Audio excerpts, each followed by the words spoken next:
Next. I'm Naveen Raheja, Chairman Raheja Developers. My issue is, real estate industry has been passing through high debts as on today. Margins have declined because of speculative land prices, because of shortage of manpower due to NREGA, skilled workforce is not available. It is available at a very high cost now. And because of cost of inputs also. Apart from this, we have to get more than 50 clearances before we are able to start the projects, and it takes more than 2 years. So cost of funds is also very badly affected.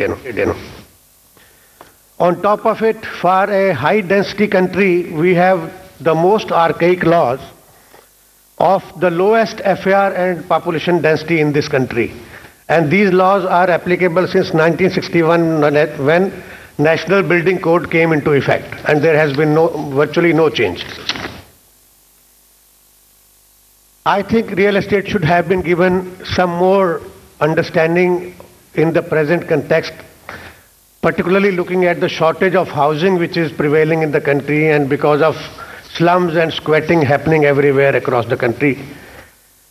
And at least infrastructure status should have been given to housing for up to 80 square meters, catering to EWS and LIG category at least, so that what we see today, people defecating openly across railway lines and in the open areas, we need to give a social society to our country.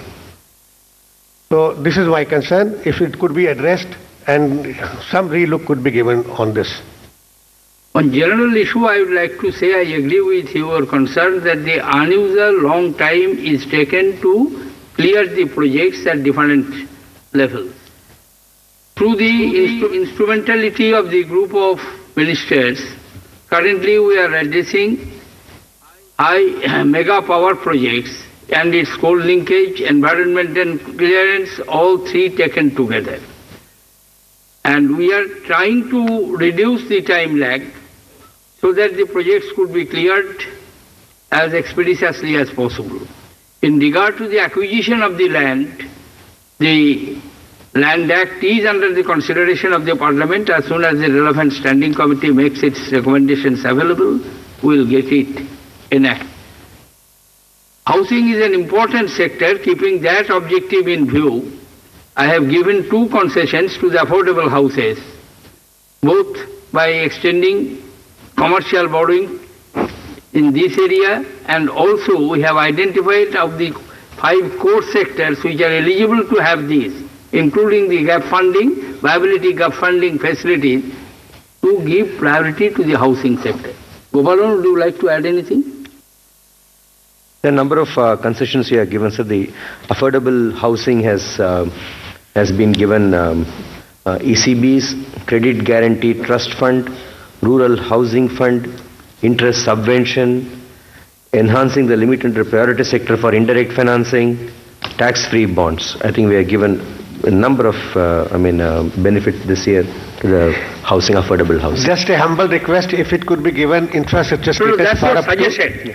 I have told you that suggestion we cannot respond it because all the suggestions are noted, but we can give the clarifications of the existing finance bills, existing budgetary proposals.